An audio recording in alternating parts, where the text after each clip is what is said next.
new episode, know you probably waiting. Plant a seed in your brain, let me pollinate it. And I'm not like the rest, I don't do the faking. You are now tuned into Bro Conversations. We talking magic, man. I gotta spark up, you know what I'm saying? So I can feel the magic while I'm reporting on the magic, you dig? You dig? You dig? Hey, man, this ain't a podcast. You already read the title. But I still hope everybody feeling good doing out there. If you like the video, like, comment, subscribe, all that shit, bro. All that shit. Share it, all that shit. Today I'm talking about a living legend, man. The living legend that didn't. And it's funny because I don't even want to bring it back to this conversation, but I'm gonna bring it back to this conversation. It's funny that even the public, like, most of the time, I consume a lot of content. If I'm not watching content, I'm making music. If I'm not making music, then I'm watching music, or then I'm listening to music, or I'm making music, whatever. You know what I'm saying? And it seems to me that only in the recent years did Nas actually get his motherfucking roses. You know what I'm saying? And it really, I guess that all happened around the time he linked up with Hit Boy, and he got the Grammy for the first album, King's Disease. And then he dropped the second one. I ain't gonna cap to you. I listened to the King's Disease one. I listened to that a few times over, but I probably listened to only like half of his last project, which was King's Disease 2. But this shit, it's kind of more my... I wouldn't even say it's more... This magic, first of all, magic by Nas. Magic by Nas. If you don't know what I'm talking about, which you should from the motherfucking video title. But yeah, though, this project... It's shorter. It's a 9-song. It says album on Spotify, but man, that's the EP, my nigga. Because shit, yeah, that's the EP. Because the shit with Kanye was 7 songs, and what the fuck is the difference? You know what I'm saying? 29 minutes and like 18 seconds or whatever. 9 songs, 29 minutes. I was gonna make a list of standout songs or whatever, but I don't feel a need to. You know what I'm saying? It's 9 songs. Most of this shit is what I fuck with, but I guess I can go over the tracks that I really like. But I'm gonna do that after I get my thoughts out. I ain't even hit this shit. I'm already coughing.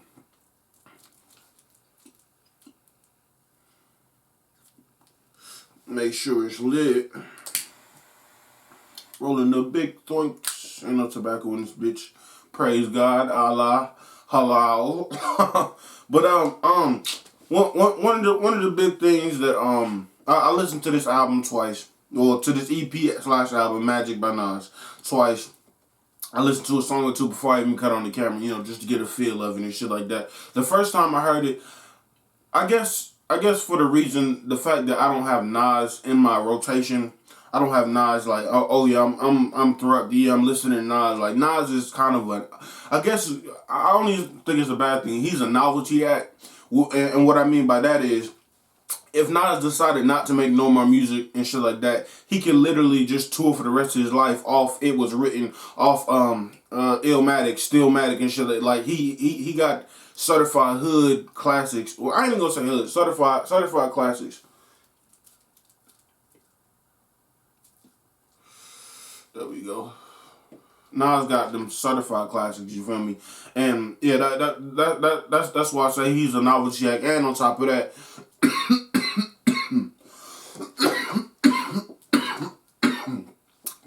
that, he's the OG in the game. He's literally the definition of OG, especially when we're talking about rap and shit like that. Cause especially nowadays, like I had a conversation with my man the other day. I said, it's really hard to imagine all the artists that I like now, and I don't want to name no names because I don't want to put that energy out there. But just in general, the artists that we listen to, the artists more my age, my age, I'm 22, you know what I'm saying, around the days, in the 20s or even early 30s and shit like that. It's hard to imagine some of them making it to the age that Nas is. You know, I believe Nas, he's 50 or over 50 or whatever, you know, stuff like that. And all the shit he's seen, you know, as well as Jay-Z and shit like that, like, it's very rare to, first of all, make it. Second of all, continue to be relevant. Third of all, continue to have your money straight and have it accumulate accordingly. You know what I'm saying? So all that shit all that shit coming together for the perfect storm. You most definitely OG and somebody that we should be, you know, looking at and trying to trying to soak up some game from. So I'll say that for, first and foremost. Um, one of the first thought that came to my mind is when I was writing down these notes for this, I guess, album review, is, man, like, I aspire to be as lyrical and as, like I said before, as lyrical and as relevant as Nas is when I'm his age. You know what I'm saying? Like, it's really dope and inspiring to see, like I said, a novelty act, somebody that don't need to make music anymore, like, can just live off their tour off the old shit, actually put in the same amount of effort and tenacity and lock in with Hit Boy, lock in with a producer like that to shine light on him, because shine light on Hit Boy even more. So it's really dope to see all these aspects. You know, he's moving like a real OG. He owned companies. We've heard liquor companies and all this other stuff, all these other corporate matters. It's really dope just to see that and to soak that shit up. So you know what I'm saying? I really thought that was dope. Another thing, another big thing I was thinking about. I ain't even smoking this shit. I'm just burning this shit at this point. But fuck it, it is what it is.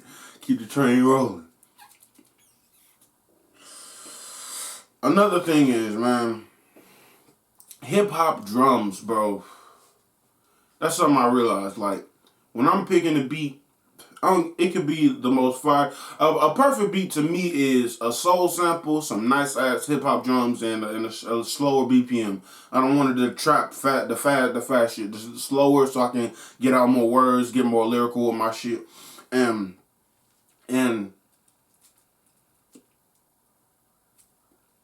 I feel like in today's generation of rapping and just music in general, that shit is really not. Hip hop drums specifically, I'm just talking about that. They're not really appreciated. Something that really opened up my eyes to that is going back to Fun. I don't know if you remember Fun. Tonight we are young. Fun.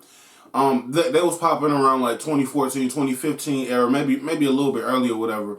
But around that time when they dropped, all I heard was the single over the radio, because I at around that time I didn't really have a smartphone or whatever, or it took me, or I just got a smartphone or whatever, so I was soaking up a lot of game and just I was finding out what YouTube was. I believe it was around that time period, but you know what I'm saying. Yeah, that happened, right?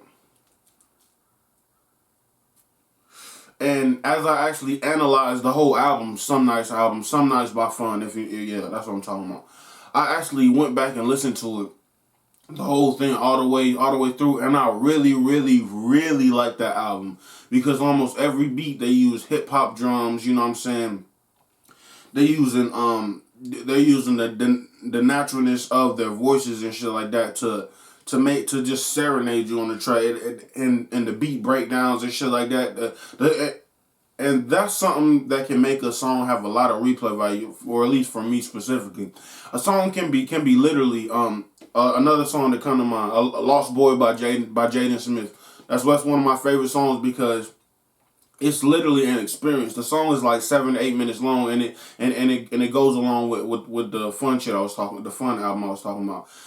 Some of their songs that were long as fuck, but they had breakdowns and shit like that, and they changed the melody, and they play with the beat and shit like that. So it really made a 7 minute song, 8 minute song, 6 minute song feel like just a regular amount of time, 2 or 3 minutes. You know what I'm saying? Because it's just so much shit going on that your brain it just tingled the receptors in my brain specifically, you know what I'm saying? And seeing that, it's just super dope and super amazing to see that hip hop element, that one of those elements that they took with the pop shit, and they mixed it, and they really was one of the biggest ones that I've seen in my generation, because I'm never gonna say motherfuckers was the first, blah blah blah. I'm young as fuck, so I'm pretty sure some OGs that didn't dabble with the shit way back in the day, you know what I'm saying, that they got their inspiration from. But just to get back to the point, hip hop drums, man, they're very motherfucking underrated, and I believe the reason that they're underrated is niggas don't got the patience or the skill to really sound immaculate on the hip hop on a hip hop on some hip hop drums. On some trap drums, you could just say, and we've seen it time and time again. You could just say some dumbass generic ass shit, and it sound dope over some trap drums and a bass line. But on a real hip hop song, I feel like it really exposes. It really makes your words be that much more of an instrument on the track. I feel like Nas most definitely. Nas does not get the credit that he deserves for birthing a lot of these offbeat rap niggas. You know what I'm saying? Like, motherfucking Blueface and shit, like, when he came out, motherfuckers like, oh, wow, he's offbeat. There was a whole bunch of controversy. But that's literally what Nas did on almost every single track on this Magic album. The offbeatness, you know what I'm saying, the motherfucking references and shit like that, but specifically for the offbeatness, it's like, it really is like a motherfucking, I don't even know what you would call it. It's a motherfucking tool in the toolbox that not many motherfuckers know how to use. I'm gonna say that. It's a tool in the toolbox that not many motherfuckers know how to use, and that's motherfucking facts. And Nas is obviously God mode when he coming in that shit. It's like for a second he get off track, and it kind of sound like Nas be punching in, which is motherfucking dope.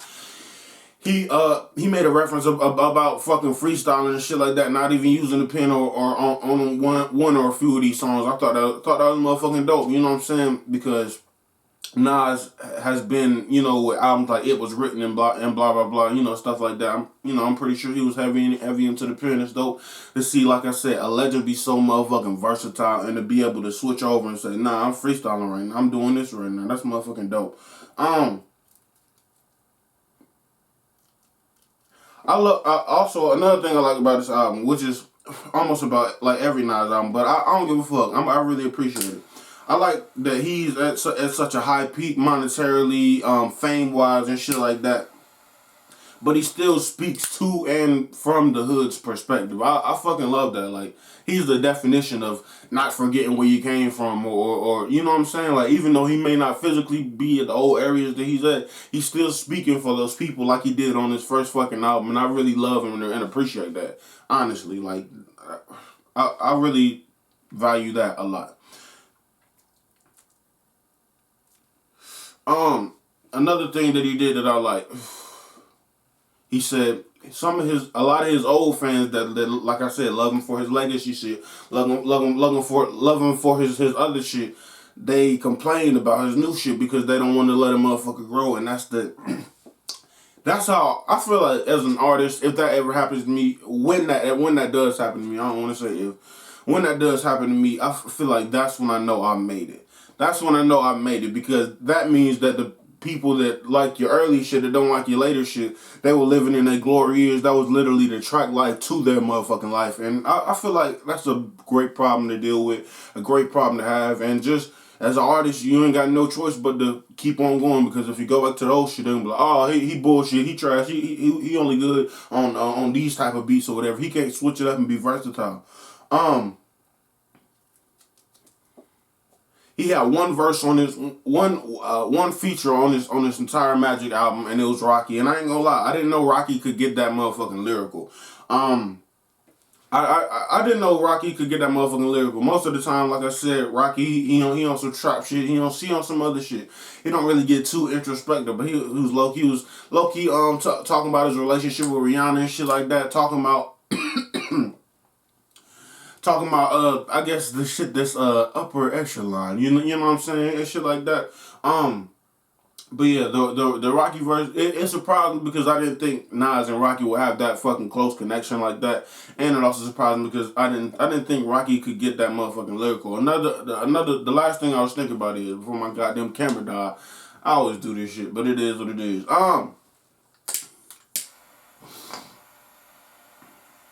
I don't understand why he dropped so late in the year. And that was another question I had about Roddy Ricch album that dropped like 2 weeks ago or a week ago, whatever. I don't know why they chose to drop so late in the motherfucking year. But I don't know, maybe it's their way of saying fuck you to the Grammys or whatever, but I don't know, like, I don't know why. but for Nas specifically, because I feel like right dropped the whole album. This is just a little Nas on EP. So I feel like most definitely Nas is gonna keep on dropping it. Maybe every fucking year. That would be dope. That would be dope to see an artist that back in the day used to drop every 2-3 years, blah blah blah, shit like that, and really dot your T's, cross your I's and shit like that. It's really dope to see him. I don't know, see him do this, and like I said, I feel like it's a big possibility, but then at the same time, he didn't put out King's Disease 2 this year, and he put that shit out. He got time to sit down, but I don't think he will. I feel like Nas is on a hot streak, and I know how it is when me for myself, even though I ain't put out music on streaming services, I know how that feel to be in a hot streak. It's like, why would I stop the train? Keep this motherfucker rolling, keep this motherfucker going. But yeah. Yeah, though I won't even call this shit an album review because I'm not even gonna rank it because there'll be no point in me ranking this. It's either a 9 or a 10, but it's either a 9 or a 10 for me at this point. So it ain't no point. But those are just some of my thoughts on the Nas new Magic album, 9-song, 29-minute album / EP type shit. Nas Magic. I feel like that word most definitely encapsulates the experience that I went through, listening to this shit. So yeah. I guess, hold up, before I even end this shit, I guess the only I'm gonna end this after this. The only knock I could give it is I don't see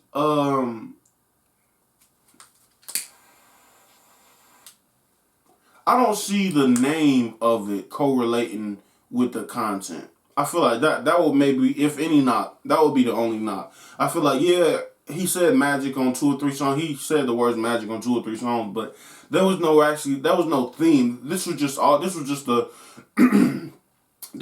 little EP of great. It was great music. Don't get me wrong, but I don't see like the name correlating with the bars specifically. He was just dropping gems as he normally do. This is damn near King's Disease 3, reloaded or whatever. Just I guess dropping gems, blah blah blah blah. Giving the, like I said, perspective from the hood and the perspective of somebody being in boardrooms with billionaires. You know what I'm saying? Shit like that. So I don't know, but if anything, that's the only motherfucking knock. But anyway, I'm about to go ahead and end this shit before my goddamn camera die. I had fun on this shit. Hope you liked it. Hope you liked it. If you did, like, comment, subscribe, and share, please. I need to get my numbers up so I can eventually monetize this shit. But no matter how long it take, I'm motherfucking on this shit, and I'm in it for the long run. I don't give a fuck about a view, fuck about nobody's opinion. I'm doing this shit. Nigga, bro conversations, we going all the way up.